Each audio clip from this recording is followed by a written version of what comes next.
Mike brought up quarterbacks win Super Bowls, and how much do you think about that? Quarterbacks certainly are judged by Super Bowl titles. A lot. I mean, obviously knowing the quarterbacks that played specifically for this team and knowing their legacy and the ones that we hold at the highest standard, the ones that have Super Bowl rings. So it starts there for me is trying to fill the shoes of those guys that have come before me and do something for this organization that hadn't been done in a long time. You mentioned in the spring, year 7 maybe feels kind of surreal just that you've been doing this that long. It's your birthday tomorrow. You have time to kind of reflect on 7 birthdays at training camp, that type of thing, or not so much in the grind of training camp? I'm sure a moment or so will come, and I'll do that. I like to reflect here and there just to, know where I come from and just knowing where I want to get to. It's a quick reflection, but it's definitely moving forward. As they say, the rearview mirror is a whole lot smaller than the front windshield. So, I think it's good to do that. I'll be 29th golden birthday, so planning for this to be the golden year.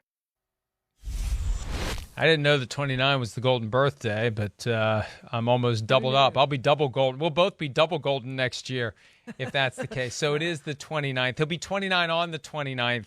I'll be 58 on the 58th next year. So regardless, Charean, when you look at it big picture, he came into the NFL, made a big splash, became the successor to Tony Romo, but the postseason success isn't there. And you don't notice it as much for Dak because it hasn't been there for the team for 30 years almost. They haven't been to an NFC championship since 1995. Dak is 1-4 in the postseason. How much pressure is on him this year? I think there's a ton of pressure on him, Mike, and he kind of alluded to this, but the Cowboys have 2 tiers of quarterbacks, maybe 3 when they were hunting for the next Troy Aikman in between all of that. But you think about the Danny Whites and the Tony Romos, who were really good, who just never could get the Cowboys back to the Super Bowl, a place they haven't been now since 1995.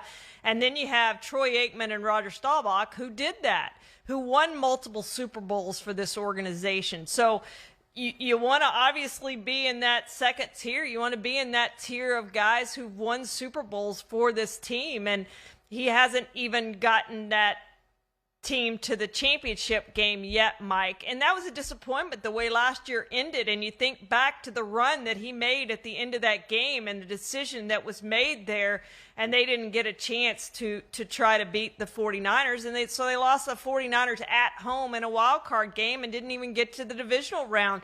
And they were the only home team, by the way, that lost in the wild card round. So they've got to take that next step. I don't look at this roster and say it's better than last year. I look at this roster and say, wow, it's got some real holes in it from the team that ended the season on that AT&T field against the 49ers, because when you look at them at receiver, it's not as strong. There's tons of kicker uncertainty, and this might be a team that's going to rely on its kicker. I don't know how many touchdowns they're going to score with the receivers the way they are right now. And then you look at, swing tackle and the way they've had injuries with Tyron Smith at left tackle. What are you going to do if he goes out this year? You've gotten rid of Lyle Collins. And then you have the pass rusher opposite DeMarcus Lawrence. So a lot is on Dak's shoulders, because I just don't think this roster is as good as what it was last year.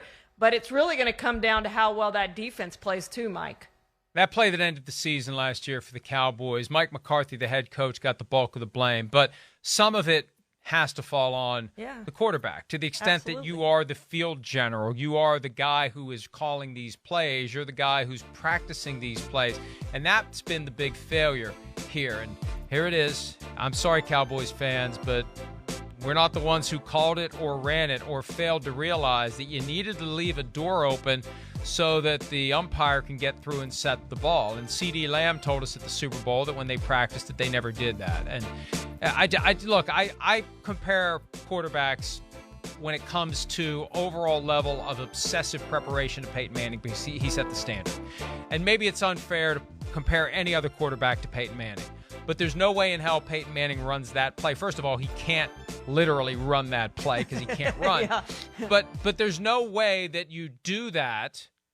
There's no way Peyton Manning allows that to be done unless he's already certain that it's going to be executed in a way that works, that is successful, that gives the team more time to run that last play into the end zone instead of trying to do a Hail Mary, to do the draw play. You know, fine, that's good. I like the concept. How's the execution going to allow us to get toward our goals? And I think Dak has to take some of the blame for that. He's at the point now in his career where he's not just player on the field. He's got to be more than that. He's got to assert himself to the coaching staff, and he's got to be ready to say in practice. He's got to be able to spot and say in practice, are we really practicing this the right way? Are we really going to be ready to do this in a game?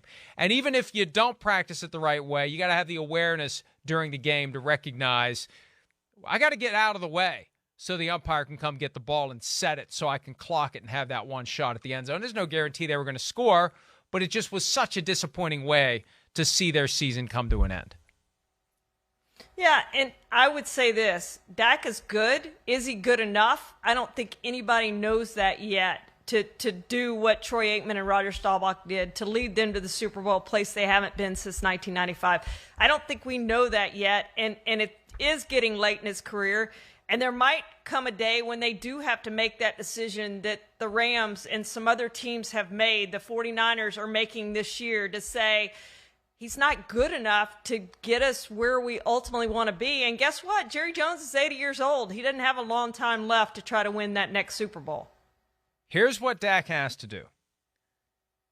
He has to teach CeeDee Lamb how to push off, and he has to hope that they get assigned a crew in the divisional round, probably in Minnesota, where the push-off on a key play that decides the game won't be noticed. Once he does that, he'll be ready to win a Super Bowl, and then you can have a 4 jersey on the other side of the 12 that you're already displaying. By the way, the golden birthday is the day when you turn the age of your birth date. So 29 on the 29th. For me, it was 8 on the 8th a long time ago. Charean, what was it for you? Was it 6 on the 6th? Is that what it was? Am I right? 6 on the 6th, there we go. yeah. All right. Yeah. So I'd never known that. 57 plus years, and I had no idea what the golden birth date was. So now I do, and I kind of wish I didn't. Hi, I'm Mike Tirico, and thanks for watching. Make sure to hit subscribe for the latest news and highlights from NBC Sports.